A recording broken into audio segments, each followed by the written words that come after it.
حضرت علی رضی اللہ تعالی عنہ نے فرمایا، صبر کی دو صورتیں ہیں، جو ناپسند ہو اسے برداشت کرنا اور جو پسند ہو اس کا انتظار کرنا۔ حضرت علی رضی اللہ تعالی عنہ نے فرمایا، جھوٹ بول کر جیتنے سے اچھا ہے تم سچ بول کر ہار جاؤ۔ حضرت علی رضی اللہ تعالی عنہ نے فرمایا، پریشانیاں حالات سے نہیں خیالات سے پیدا ہوتی ہیں۔ حضرت علی رضی اللہ تعالی عنہ نے فرمایا، کسی کی تباہ حالی پر خوش نہ ہو، خبر نہیں کل زمانہ تمہارے ساتھ بھی یہی برتاؤ کرے۔ جس نے کسی کو اکیلے میں نصیحت کی اس نے اسے سنوار دیا، جس نے کسی کو سب کے سامنے نصیحت کی اس نے اسے مزید بگاڑ دیا۔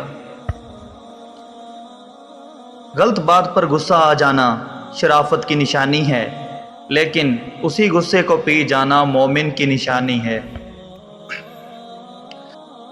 بہت سے انسان ایسے ہیں جنہیں زبان نے موت کے گھاٹ اتارا ہے۔ جو زیادہ ہنستا ہے اس کا دل مردہ ہو جاتا ہے، جو زیادہ غصہ کرتا ہے وہ جلد مر جاتا ہے۔ انسانیت بہت بڑا خزانہ ہے، اسے لباس میں نہیں انسان میں تلاش کرو۔ حضرت علی رضی اللہ تعالی عنہ نے فرمایا، لوگوں کو اسی طرح معاف کرو جیسے تم خدا سے امید رکھتے ہو کہ وہ تمہیں معاف کرے گا۔ ایسے شخص کو کبھی مت گنوانا جس کے دل میں تمہارے لیے محبت، فکر، عزت اور چاہت ہو۔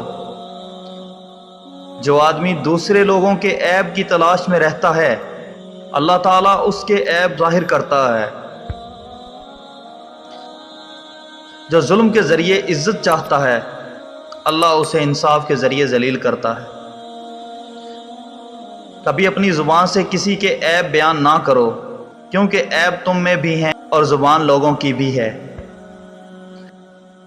اخلاق ایک دکان ہے اور زبان اس کا تالا ہے۔ تالا کھلتا ہے تو معلوم ہوتا ہے کہ دکان سونے کی ہے یا کوئلے کی۔